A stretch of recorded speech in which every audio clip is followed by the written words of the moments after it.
Okay, Assalamualaikum warahmatullahi wabarakatuh. Seterusnya kita lihat pula pada kaedah menjana idea.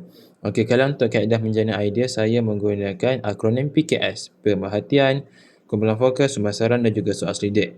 Okey, kalau macam untuk kumpulan fokus, ianya merujuk kepada kumpulan orang yang dipilih oleh usahawan untuk kongsi pendapat tentang produk, dan untuk kumpulan orang ni biasanya dia punya target market lah. Contohnya kalau macam kita ada buat iPhone untuk Gen Z. So, jadi kita akan tanya pendapat Gen Z. Dalam 10 orang macam tu, kita tanya apakah kekurangan produk kita untuk kita tambah baik. Subangsaran pula ianya merujuk kepada kita mencipta idea dan menjana sebanyak mungkin idea. Dan habis je kita jana sebanyak mungkin idea tu, kita akan saring dan analisis setiap satu idea. Itulah. Pemerhatian pula ianya merujuk kepada kita pantau persekitaran umum untuk kita dapatkan idea baru. Pemerhatian, perhati. Itulah. Lepas tu, dengan kita perhati tingkah laku pengguna, kita dapat tahu trend pasaran ataupun trend penggunaan sekarang lah. Soal selidik pula ianya merujuk kepada tinjauan formal di mana kita edar borang soal selidik kepada responden ataupun kepada pengguna. So, jadi hasilnya kita dapat tahu dengan lebih lanjut, keperluan-keperluan pelanggan. Proses merealisasikan idea ada banyak. Tapi macam saya pakai konsep 2 idea, 2 konsep. Selebihnya RP, fizikal dan juga komersial dah. Okey, tahap pertama iaitu idea, iaitu di mana usahawan akan mengumpul dan menjana sebanyak mungkin idea. Lepas tu kalau menapis idea pula, ianya merujuk kepada penilaian sistematik terhadap idea yang dijana, iaitu kita akan tolak idea yang tak praktikal tapi kita akan pilih idea berpotensi tinggi. Membina konsep pula iaitu sebenarnya merujuk kepada kita sebagai usahawan, kita terangkan idea yang terpilih secara terperinci melalui fungsi dan juga ciri-ciri produk.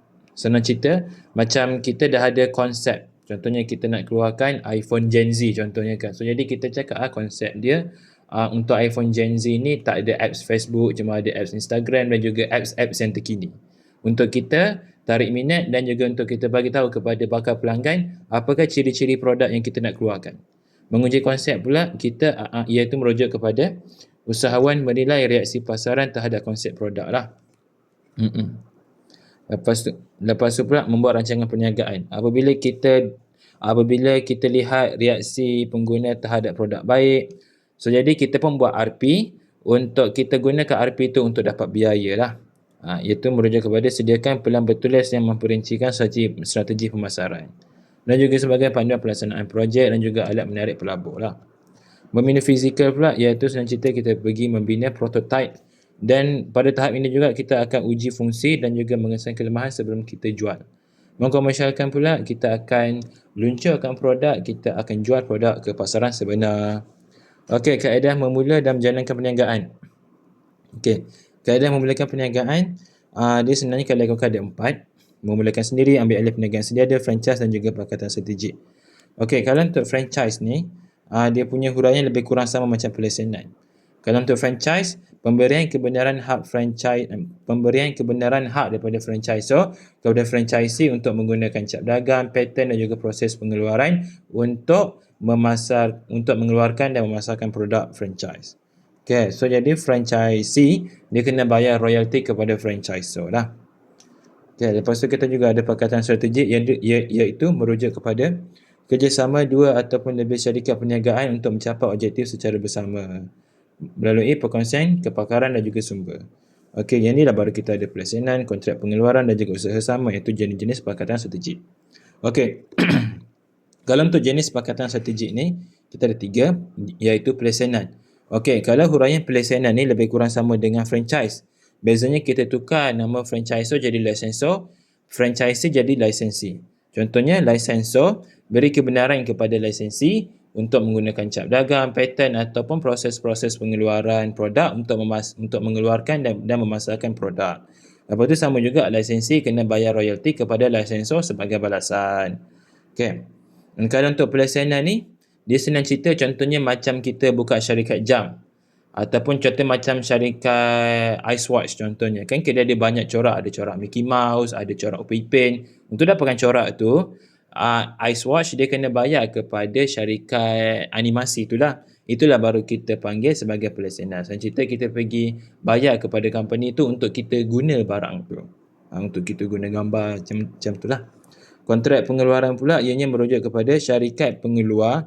Dia membenarkan syarikat tempatan untuk menghasilkan produk mengikut piawaian.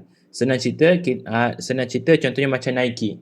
Nike kan daripada syarikat USA kan. So jadi dia beri kebenaran kepada kilang dekat Vietnam untuk keluarkan kasut Nike mengikut piawaian dia, menggunakan nama syarikat dan juga menggunakan cara-cara pengeluaran syarikat lah. Okey, usaha sama pula ianya merujuk kepada gabungan dua ataupun lebih firma perniagaan untuk menggabung tenaga dan juga modal bagi menjayakan projek perniagaan yang mereka laksanakan. Okey, itulah. Contohnya macam Proton dengan Geely. Proton dengan Geely kalau ikutkan merupakan satu usaha sama. Sebab untuk Proton dengan Geely ni kita pakai enjin dia. Lepas tu kalau design pun kita sama-sama fikir design. Dari segi logo pun sama-sama fikir logo. Design, reka bentuk, itulah baru kita dapat hasilkan kereta. Ataupun contohnya macam Proton dengan Mitsubishi di mana mereka menghasilkan Proton Lancer, Proton Inspira ataupun Proton dengan Mitsubishi di mana diorang menghasilkan Proton Saga secara bersama-sama. Okey, terima kasih.